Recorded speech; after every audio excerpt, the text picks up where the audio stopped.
Cantonese soy sauce chow mein or 豉油皇炒麵. And these are the ingredients you will need for this dish.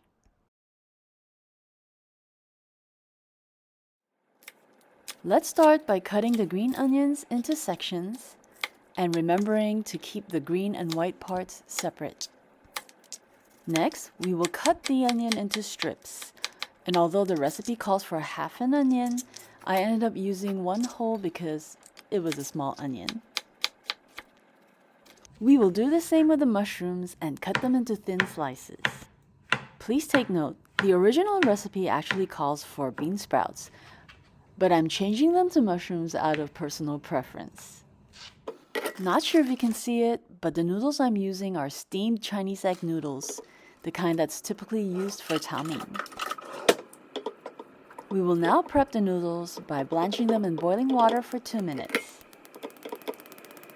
And if you can, spread the noodles so that they can dry better and cool faster. Moving on, we'll now saute the onions until they turn fragrant. We will start by sauteing the white part of the green onions before adding the regular onions, followed by the green part of the green onions. There's no set rule, but this is how I like to do it.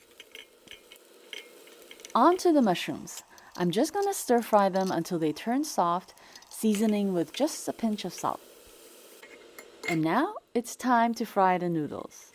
Make sure to spread out the noodles on the pan so that more surfaces will be in contact with the heated oil so that we can achieve that crispy texture.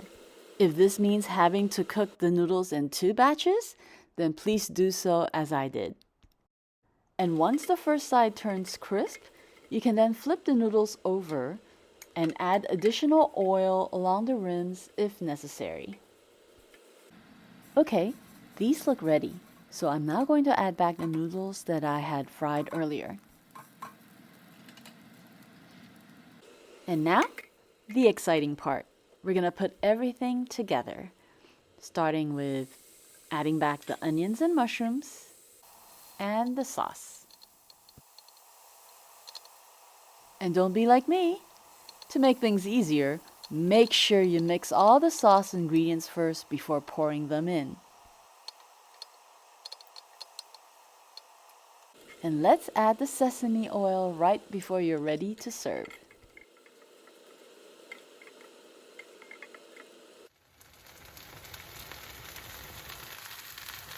Listen to all that crackling and sizzling.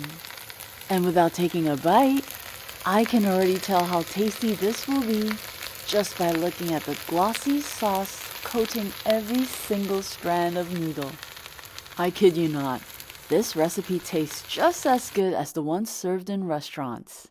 Give this noodle recipe a try and you'll know what I mean.